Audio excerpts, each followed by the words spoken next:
Hi, my name is Danny Moore and I'm a cellist. I play with the Allen Philharmonic. This is a video for knowing how to hold your bow. So you may have already started the instrument doing pizzicato, where you're plucking the strings like this, and probably, hopefully you found that to not be too difficult, but the idea of holding the bow may at first seem a little bit daunting. The first thing I want to talk about, you get your bow out typically, the bow hair is loose. One of the things that I see students sometimes have trouble with is knowing how much to tighten their bow. So you want to make sure that when you tighten the bow, it still has a curvature inside curve for the stick. I like to be able to test this on the string that it has some resistance still when I press down. But that curve needs to remain. It's probably the most important thing when you're tightening your bow so you don't actually damage the bow. So I should still be able to press down in the middle of the bow and push all the way to the stick there. So that's the first thing, tightening the bow. Then for cello, I'm going to show you first what the bow hold looks like, how we do this. It's very natural. We'd have just the hand kind of relaxed, loose like this, and then we'll be placing the bow inside of the fingers.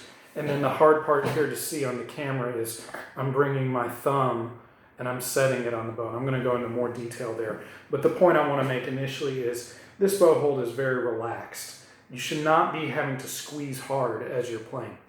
I want to point out just briefly, you may possibly see a bass bow hold like this. Your friend's a double bass. It looks more like this. That's a German bow hold. We use the French style on cello all the time. Nobody on cello uses German style.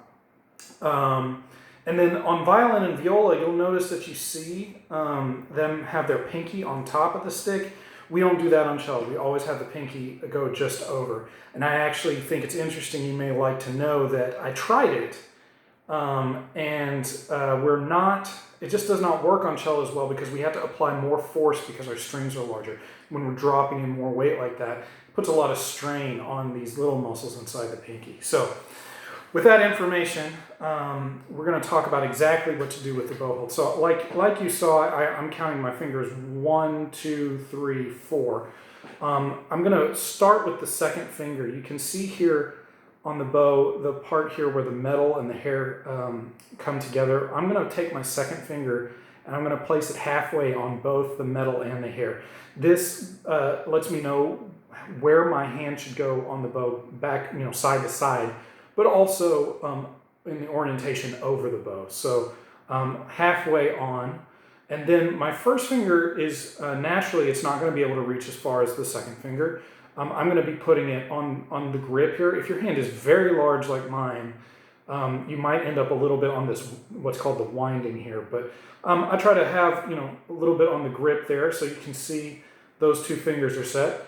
Then I'm going to skip the third finger for a second.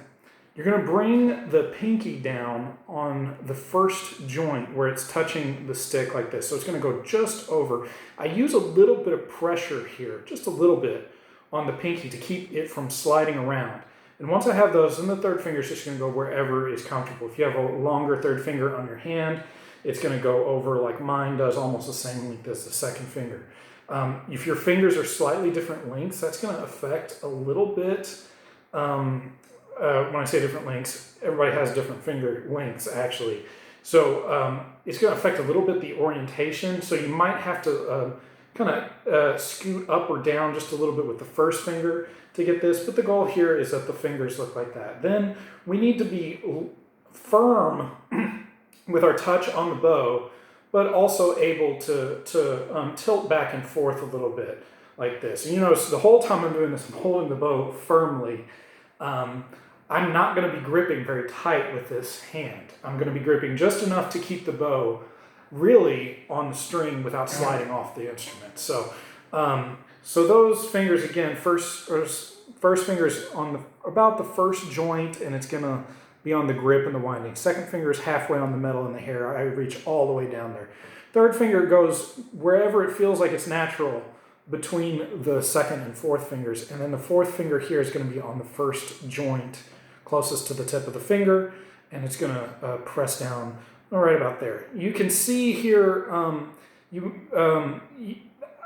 this dot. Some people say your pinky should go in a certain place. I'm not going to make that claim because people's hands are different sizes. And really, I'm using the second finger to calibrate where my hand is going this way. So that's our 4 fingers here for our bow hold. On the other side, and this is more difficult to show on the camera, but we're going to have our thumb bent, and it's going to go right up into this corner on the stick, but it's going to press up against the frog right here. So you can kind of see where I'm pointing or jamming my finger into that corner. The thumb is going to do that. So if you can see what that looks like, I have to turn this around backwards so you can see. But my thumb is bent and it's angled about 45 degrees and it's going up into that corner. I want to make sure that it's clear I'm not pressing it just on the frog. Most of the pressure to hold the bow in place is actually going onto the stick. But by pressing into this corner, we get a little bit more stability. So all together, if I hold it in the air, it looks like this. Pro tip, when I was in college studying cello, my teacher would talk about the bow hold and would say, if you're actually holding it in the air, your grip is too tight. When you press it onto the string, or when you set it onto the string, the bow hold can be much looser. Like I'm able to kind of like pick up and move the fingers around because the string is helping give us some contact point that helps hold the bow in place. I'll try to lift up here so you can see my strings. And so now that the bow is on the string, I have my second finger here, I have my first finger here, third finger is going where it wants to, and my pinky is right there on the first joint. I'm putting most of the weight onto the first finger. So you can see here that I'm holding the bow again just so I don't drop it. But I should have some flexibility here to tilt. And most of that flexibility is being used to help deliver sound, more sound. So if I need to play louder, I'm going to be pushing in with the first finger, like leaning towards it.